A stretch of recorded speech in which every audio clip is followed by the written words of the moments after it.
Hi, my name is Colette and I am a compulsive overeater. And I weigh and measure 3 meals a day from the Gray Sheet. I commit them to my sponsor. I don't eat in between meals no matter what.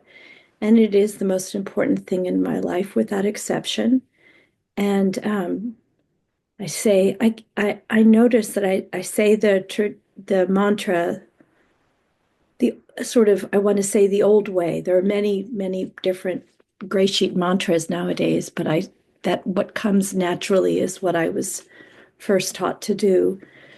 Um, I have been a little discombobulated the last 48 hours or so, just not feeling very present in my own body or at peace in my own mind. And I thought, oh dear, I need to qualify.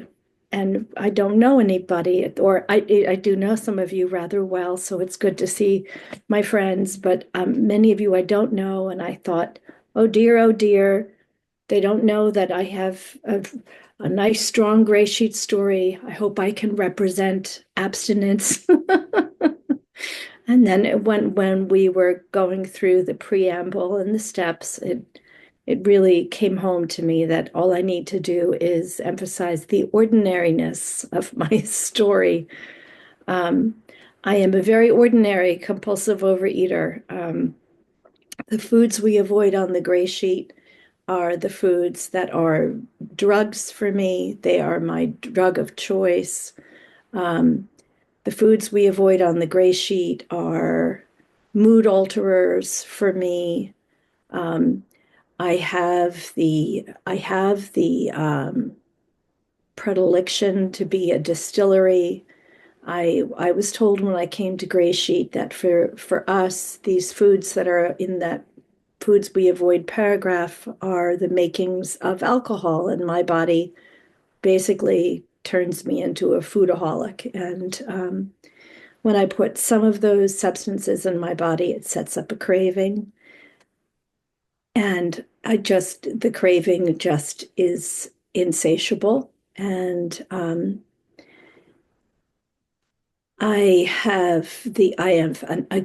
an ordinary compulsive eater in that, and of this ilk, in that I have all the personality traits of an alcoholic, as described in the big book of Alcoholics Anonymous. Um, Self-centeredness, fear, selfishness, um, uh, and um, and the food, when I have those foods we avoid in my body, I whatever chance I have for a spiritual life or growth or relationship with a higher power or fellowship with my human beings is much diminished. Um, I was always a compulsive overeater. Um, I I I have very distinct memories from a young age of food. I was all about the roses on the birthday carbohydrate when I went to the party. I didn't want to play pin the tail on the donkey. I wanted the roses. And uh, I was a secret, or I was a secretive eater. My eating showed on my body. I was overweight. I think I was 5'7". I think I'm 5'6" now. Um, and my top weight was something over 200 pounds. So I wasn't as obese as I might be. Um, but I was definitely overweight. And so in that respect, it wasn't a secret what I was doing. But I was not a social drinker. That's where I don't identify with my alcoholic colleagues.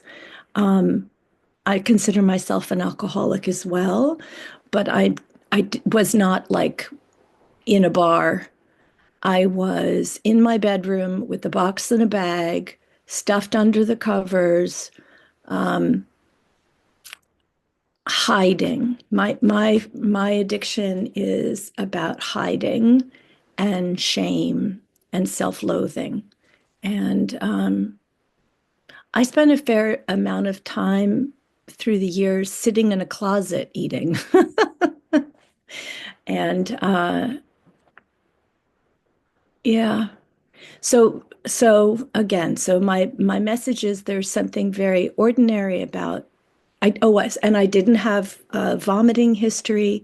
I didn't have a starvation history. I didn't have a laxative history. Why in the heck was I so willing to do Gray Sheet? Like, why did I come to Gray Sheet? So my abstinence day is October 5th, 1985. So I got abstinent a couple weeks after my 22nd birthday, and I'm now 61 years old. And why in the world would someone who's sort of, in some respects, I didn't have a dramatic eating history, right? Why was I willing to do this, which was so extreme? Weighing and measuring your food is, without exception, is not exactly, they didn't feature it in 17 magazine. It wasn't in Cosmopolitan. Um, I was fortunate. I was raised by a mom who got sober in AA. Um, and she first said to me when I was a kid, "You are a compulsive overeater." That wasn't exactly an invitation to join 12-step programs. I also was dragged to AA meetings and Al-Anon meetings in smoky, disgusting basements of New York City churches. And I developed a contempt for 12-step programs and 12-step people and really hated the whole business, I thought.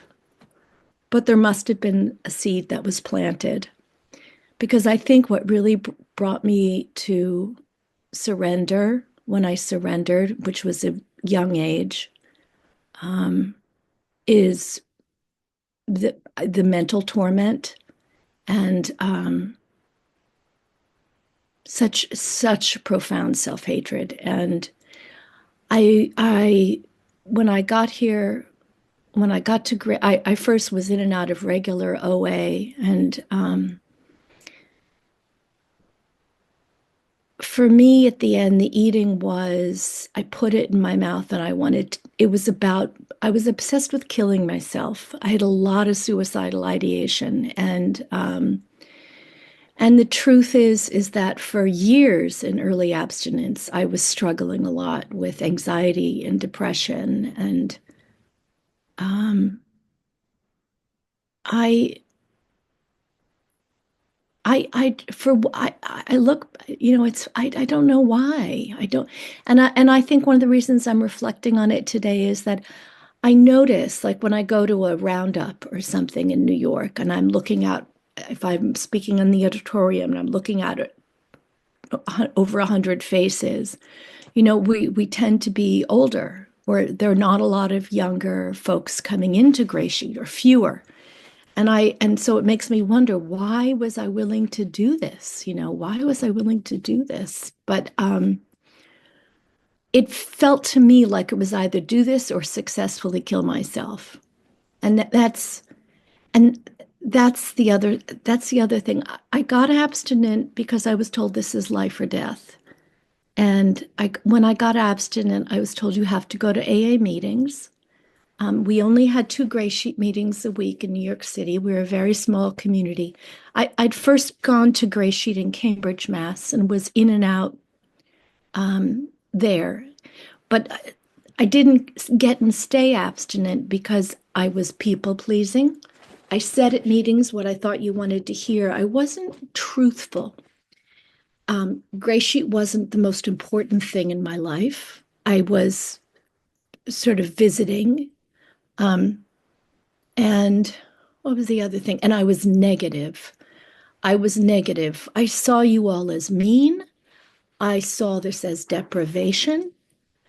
And I didn't really get abstinent until when I was in New York, living with my mother, from whom I'd been estranged. God bless her. I must have been a real pill. Oh my God. I was, bleh, when I was getting abstinent, I must have been really difficult.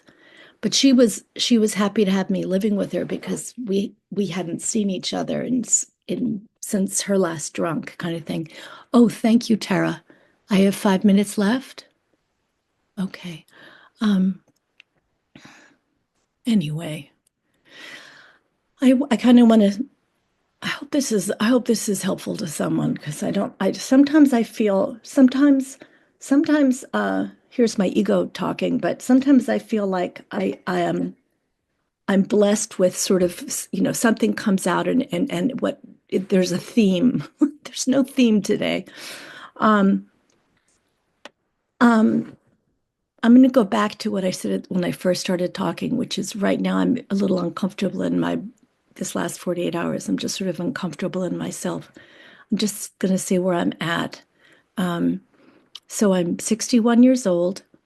I live with my husband and my son in New York City, in the rent-controlled apartment that I got abstinent in. Lucky me. Uh, I'm in Cape Cod currently. We have a condo here now. I do not drive. I do not drive a car. I do not drive a car. Can I just tell you that this is an infantilizing thing for a grown-up? And we have a disabled son. He's 23 years old and developmentally disabled and will not live on his own. And we cannot afford to stay in New York City, and here we are. So I'm leaving my job. I'm teaching, and I'm leaving my job. And so I'm at a crossroads in my life, and I guess I'm very uncomfortable. At the same time, I'm mindful that I only have a couple minutes left. At the same time, um, I have great joy in my life, a lot of peace, a tremendous sense of fellowship with particularly a group, a sort of group within Gray Sheet, sort of where um,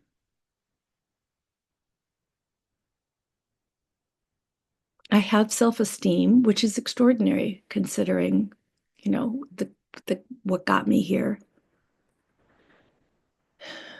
I've now made my farewells with the previous generation. The most re the it felt like I had like 10 years or so where I was doing a lot of caregiving for my elders, and my elders had a lot of junk. Um, so I'm at this sort of like new stage. Um, I have money concerns. I'm in pretty good health. Um, I don't have any gray hair, Isn't that extraordinary? So I know I have like, I'm a pretty vibrant person who is looking at this new stage. I'm doing charitable work that is important to me and will become more of my job now. Um, and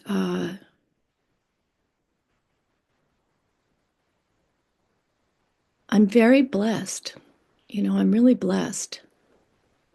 And I'm still about my three weighed and measured meals. I'm still about delicious. I'm still about eating with my fingers. I'm still about eating with my feet up. I'm still about, I eat my meals as late as possible, um, because it's like my reward. My food never changes. Um, oh, a weird thing happened this last couple of years. I had, oh, 1 minute. Um, I'll say, this is an odd parting thing. Um, I cooked my dinner my dinner vegetable and fat for like a big long period of time, and my weight was creeping up, and it took me years of watching myself at a relatively heavier weight, um, to be willing to let go of that, and I lost weight, and so here I am, older. I now have 6 ounces at breakfast. That's extraordinary. after years of having like 4-3-4, 4-4-3. So, changes can happen, I guess. Anyway, I'm abstinent today. So you've just met Colette today. Um, Thank you for having me here. I hope this was helpful to someone. It's just sort of like a day in a it's a day in a GreySheeter's life, kind of. I think that was my message. Thank you so very much.